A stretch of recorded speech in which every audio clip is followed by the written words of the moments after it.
Hi everybody, I'm Robert Linkul, the Career Development Corner for Elite Sports University, and today we're going to talk about selecting a specialty through multiple options of shadowing, doing an internship, and then potentially doing a mentorship.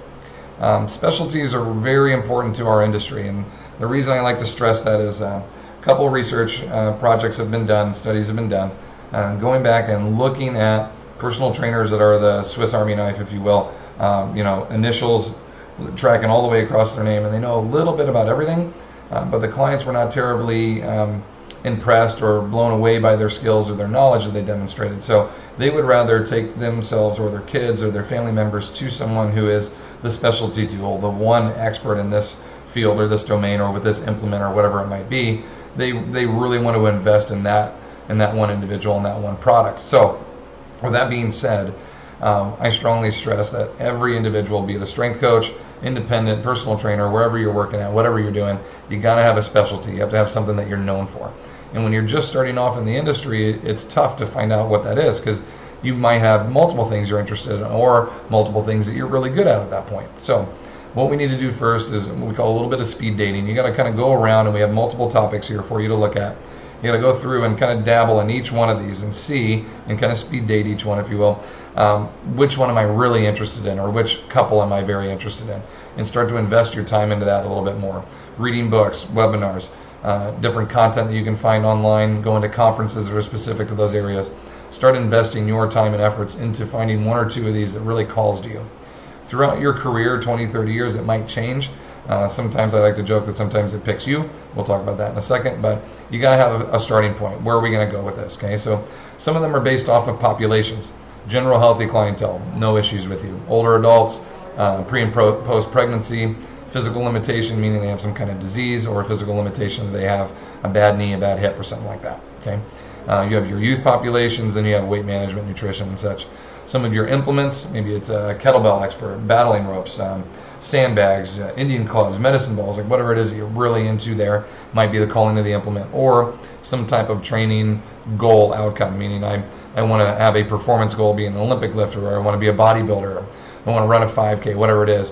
Whatever those goals are, coaching that demographic might be where you find a little bit of a calling to. So go through a little bit. Once you have an idea of a couple of these you're really interested in, now the next step is I need to learn more and more and more about that. So this is my list of mentors that I've worked with, and each one of these mentors I still currently either read their content or pursue or still work with. Some of them I've never worked with. I just have everything they've ever produced, and I call them a mentor because I have a different coach or a different mentor for each area of my profession. So Nick Tuminello helped a ton with my exercise selection, progressions, regressions.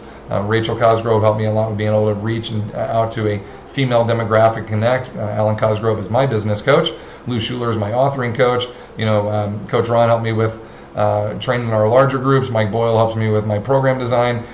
John Goodman helps with our social media, and then our powerlifting coach, Wendler, helps us with our program design for our powerlifting coach. So even though I have an area of expertise that I pursue, I still have all these experts in the field that are helping me, that I'm pursuing and learning their content from, to help me get better at all these different components that lead up to that one really good expertise. Okay, so we talked about speed dating some of those, learning as much as you can, and now once you know, time to invest. Go out and find those people, start learning from them. Sign up for their newsletter. We call it Newsletter University. Sign up for their newsletters. Start getting all that content coming in. Buy their books. You see all these books behind me. DVDs, series, invest and learn as much as you can. Go out and observe from them, or observe from other professionals in this field that are doing what you want to do. Ask if you can come out and watch for a few days or for a couple of months. Turn it into an internship. Maybe a mentorship where you're paying for their time to teach you and mold you and push you in a direction of what they're doing. You're more or less asking them to share your secrets. So if you're getting to that point, it's worth the investment. They've built a quality of a product to a point where it's worth something for others to learn. Don't be offended if they say our mentorship costs this much. It's an investment into yourself, an investment into your future. Okay. As Alan Cosgrove says, you want to work with somebody who has been there, they've done it, and they're still doing it to this day. Because there have been a lot of greats back in the day who retired, or they never changed, and the industry kind of passed them by. So we got to stay on the cutting edge. You want to keep pushing yourself to constantly get better. That's how you get better. Okay. Real quick, you see the little disabled person sign on there. when I said before that sometimes the industry picks you or your specialty picks you, I wanted to be a sports performance coach. I wanted to work with high-level athletes. I was a hammer thrower. I threw for Reebok. So I'm like, I'm going to go do that. I want to work with those people. After multiple hip injuries, back injuries, next thing I know, I'm working with older demographics, 40 to 60-year-old, that all have bad hips and bad backs because of my personal experience. So because of the direction I was kind of forced to go into with my physical limitations, I found my specialty. I found my direction. So you don't always have it clear cut in your head. I'm working with college athletes and that's going to be it. You might pursue that direction, but as you're going there, we might have this branch off where something else happens and you might become a personal trainer or an Olympic lifting coach or a powerlifting coach.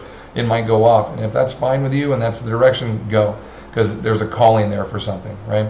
Don't ignore those things. You need to take that opportunity and embrace it and make the most that you can out of it. My contact information is below there, my social media followings and such. Please feel free to friend me or follow me on there. Any questions, answers I can provide for you, please feel free to fire away.